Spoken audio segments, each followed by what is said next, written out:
Hey guys, welcome back to Soulstorm for Unification. Today I have another 1 vs 1 for you on Fata Morga. On the northern side playing Chaos Space Marines we have Grindan. On the southern side playing Blood Angels we have Wood. So this is another one of these set of games that Wood and Grindan played before that shared. It was quite a big set of replays, so you will see probably one or two more of these coming up. You see Wings of Sanguinus immediately, similar to the game he played before. But I do not remember what the first matchup was actually, I forgot. Tau, I think it was Tau in the end. Was it Tau? Yes, it was Tau. So Grindan this time playing Chaos Space Marines, which he's also quite capable of, and we see a more or less standard opener from vanilla where you go 4 cultists into Chaos Armory and 2 generators. You could optimize this if you go, for example, 1 generator first and then the Chaos Armory. But he also prioritizes heavy bolter turret that for my liking is a bit too much for it. Maybe he would a bit better, but nothing big here. And yeah, 4 cultists allow you to cap the map really fast. On the other side we have this time 3 scouts into nothing.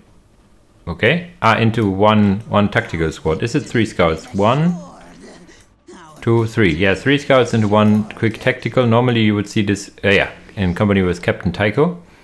Captain Tycho will attach to the squad and can use his buff to also buff the squad he's attached to. For the duration, or for the toggle, it's the toggle on off. And then you would reinforce the squad to the maximum to have like a big squad of 8 Space Marines with Captain Tycho having all receiving the buff. Yeah, now in comes the heavy bolter turret shooting at these lads, but they are more or less fine to lose a model to prevent this thing from going up. So this you can play around it. This turret will not help you capture in this sense. They will help to stabilize afterwards. But we see the first grenade launcher coming in, missing the shot for now, missing again, and the second one will be on the way. Yeah. And then 2 more squads with grenade launchers over here. They are deciding to, I don't know, run around this angle. And there's Captain Tycho. You cannot kill Captain Tycho with grenade launchers very well, the generally commanders, but you see like the heavy bolters do a very good job in taking down commander damage. He has not activated his buff. He's more here for the tanky business for now. He now activates it because he will go into melee. It's a very good micro. He only activates it when he needs it, but you see the damage amounts pretty quickly. So the turret actually will survive this, as we have a lot of cultists and the turret itself shooting and also immediately disabling the debuff. So very nicely played by Wood over here in the sense that he used toggle disability well, but the general at once wasn't really good. He didn't identify the build he was against, so you cannot do a whole lot. But yeah, the follow-up is correct. If you cannot break the enemy with your squads and cannot take a dent in the enemy economy, you might as well get up your own.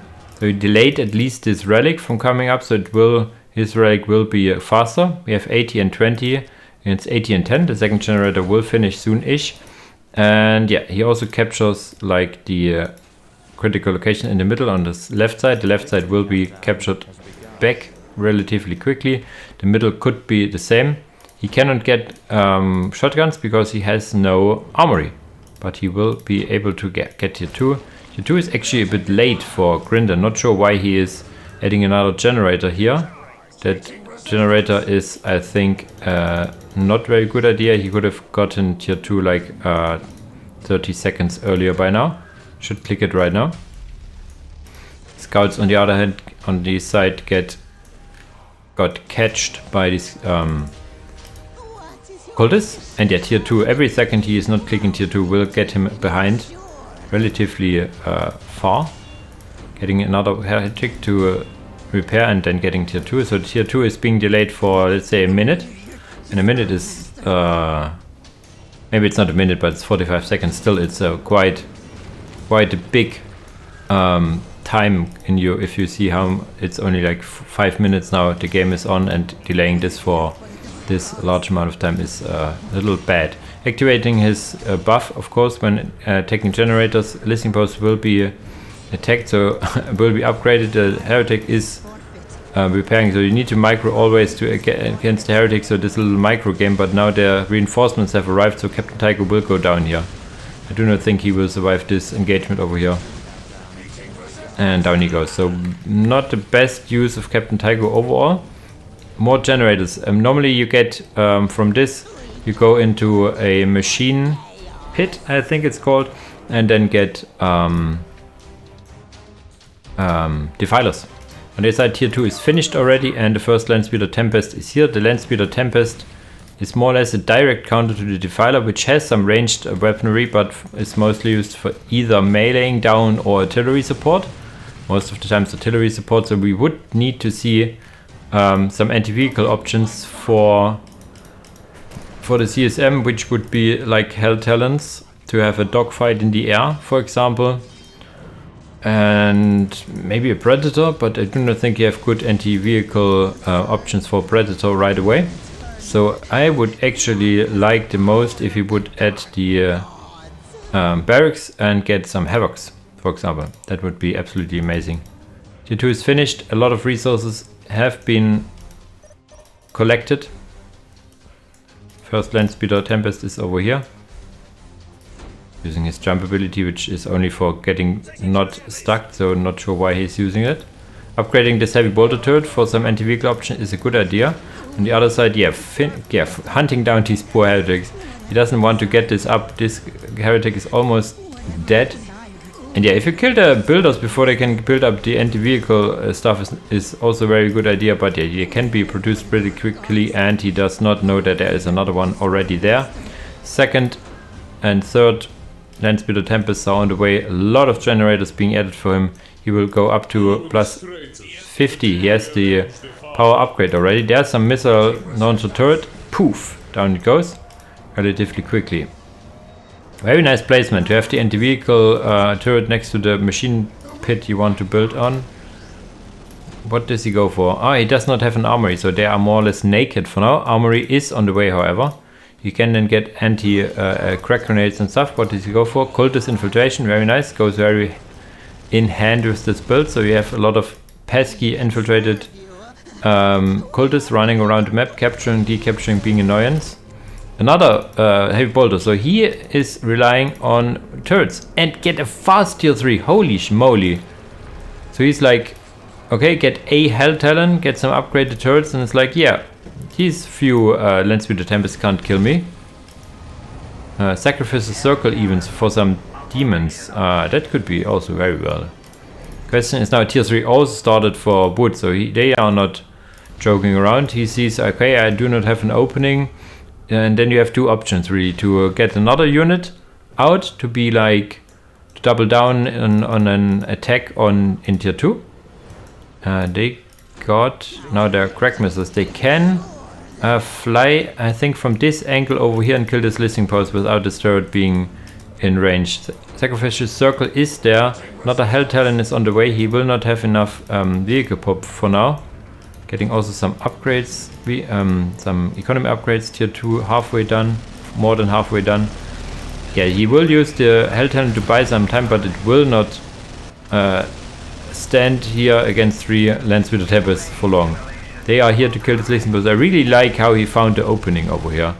Infiltrated cultists will not do a whole lot against the air. Heretics coming in to repair, almost saving it. He's like really microing back and forth. Tier 3 is now done.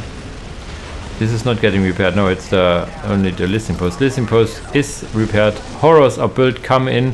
And horrors, while they will deal more damage than they receive. Oh my god, this is a lot of damage. They're very expensive as well. Tier 3 is almost finished. Reclusium is being built. What is he going for in tier 3? The Hell Talon. Okay, directly going for Demon Pit for obliterators and mutilators, I guess. Vehicle cap increase. I mean, you could also get now some new variants on your Predator add-ons. And as tier 3 is also finished, I probably see a Predator here. Primaris Suppressor Squad, okay, these are really nice. Tier 3 Primaris Squad. Scouts being added back again to capture the map. Getting now obliterators. Some horrors jumping back in, so he will have a deep strike surprise for his opponent. Vehicle cap increase. for another Hell Talon. And the population for the infantry is also full, so because he has so many cultists. So he has already built something else, I guess. 5 minutes. Or has he?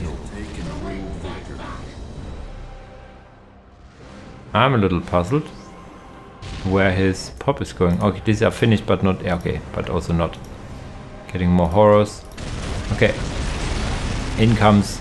Let's see if it's being horrors or mutilators or obliterators or both.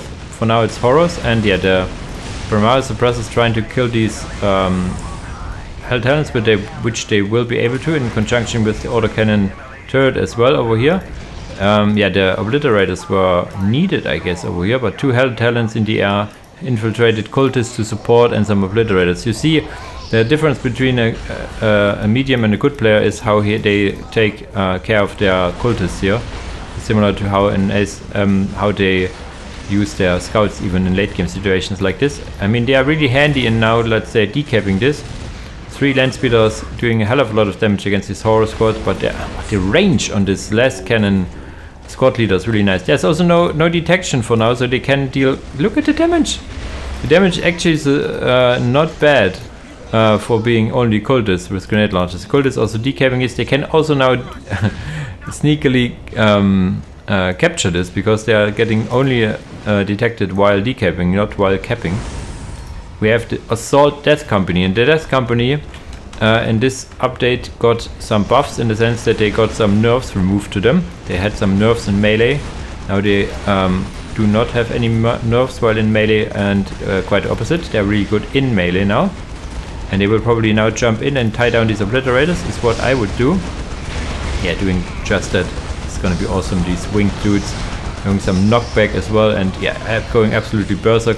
Let's see if he has queued up some reinforcements. You need to queue up these reinforcements because you lose control into melee when they go into melee. Predator driving around on the left side, the land speeders coming in. There's skull probes everywhere detecting these cultists, so they need to go away. And yeah, wow, the Hell Talons all died almost. They could be stunned as well, and yeah, the Death Company will take down these obliterators. Obliterators are anything but, yeah, they are really good at range, but really poor into melee and also very slow, so you need to support them. You can get like teleporter packs, but that is okay. Blue horrors are still around, dealing some token damage before they all die in the end, I think. Are they infiltrated? They are actually infiltrated. How mean is that? Infiltrated little horrors. Demon Prince Ascension has been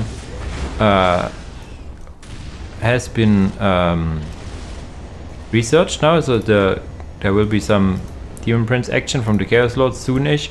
We have more horrors, I guess, on the way. No, commander upgrades. Okay, does the commander upgrade also work on the Demon Prince? I'm not really sure. There's also Skull Probe here. Death Company, Landspeeder Tempest. Where's the Predator going? Did the Predator go? Did it go down against the horrors, it seems. Vindicator now here will do a big chunk of damage and knockback over here. There's some teleporters, but I do not think he has some guys left to attack really, so this is now kind of awkward. Take and hold is taking down for Grindan, so he needs to take down his critical locations. And can the Death Company not decap, or what is the issue over here? It's like only 1 minute 20. He is now trying to capture this point, but he needs to decap. Yeah, okay, there comes some scouts. Scouts over here. Okay, so he needs to cap this one. Camp this one. Vindicator trying to kill the scouts that decap this, yeah, but his reload time is really low, and these are still 2 models. But this will be a juicy shot. Boom! Ouch! Oh, here's some Landspeeder Tempest trying to find an opening on the left side. More obliterators are on the way. 2 horror squads. What is going on over here? Tier 4. Holy shit. Over the relay beacon is being added, so there will be some Terminators coming in soon-ish to fight these obliterators. Death Company going into melee against this Chaos Lord, which can in a moment's notice. Yeah, he did click the animation, but the animation got cancelled. There's 2 Predators coming in, and wow, this is looking amazing. The Demon Prince will take yeah, take a lot of damage, but also will return a lot of damage. This Death Company will, oh my god, look at this coming back. There comes the Horrors, kind of moving into melee range, I guess. Obliterate, so the Death Company would need to switch targets to the Obliterates, because the Obliterators will obliterate anything coming in, but the Death Company will lose control while in melee, so they are probably berserking against this Demon Prince, which still survives. Another Predator going down against these Horrors. Ouch, ouch, ouch. Blue Horrors, Horrors, normal Horrors. There's some Vindicator support as well. And wow. He lost all his army. Only one remaining, and we have 14 and 7 for Grindan. He's also now tier 4. What is he going for? A Chaos Rhino. For whatever reason, not sure if you can transport Obliterates. I do not think so. He got some Havoc Marines now with a Volkite Culverin. Oh my god, this is like, I never saw this nice weapon being used in actual cast over here. In comes the Demon Prince with his ranged attack also now working. You see his arm cannon, his bolter arm over here is working. In comes some Terminator squads, ranged Terminators. You would need some melee Terminators. In come more. This is from, okay, this is CSM because it looked like it was SM, but yeah, now killing the relay, the only thing which can build something that will kill this Demon Prince. In comes some, probably a Rhino now with these Havocs as well, but I think, yeah, GG is called. This attack over here, this big fight where Wood lost everything, was the decider. Before, I think it was more or less even, or even some slight upper hand for Wood, because he has defended one attack over here pretty well. Was on the rebuilding mode, also going some attack over here, but I think an issue that I have seen on Fata Morga more than one time is like, if you go in here, you are very easy to flank. I mean, it's more or less similar if you go like this, but you can put on a front that's more like this. So you poke in here and anything that comes in here will attack, or you make a big attack over here where there's like no easy way to flank you, you know? I mean, you could deep strike and stuff, but you have more like an united front over here with the Death Company and the front, maybe some Assault Terminators instead of the ranged Terminators also coming in. Some Predator support, and I did like how he used his Landspeeder Tempest and like poking and prodding and everything. Overall, a really nice game, going to tier 4, even no tier 4 units per se, but we would have seen some Volkite Culverins on these Havocs, which would have been really nice. Okay, without further ado guys, thanks for watching and see you in the next video. Bye bye!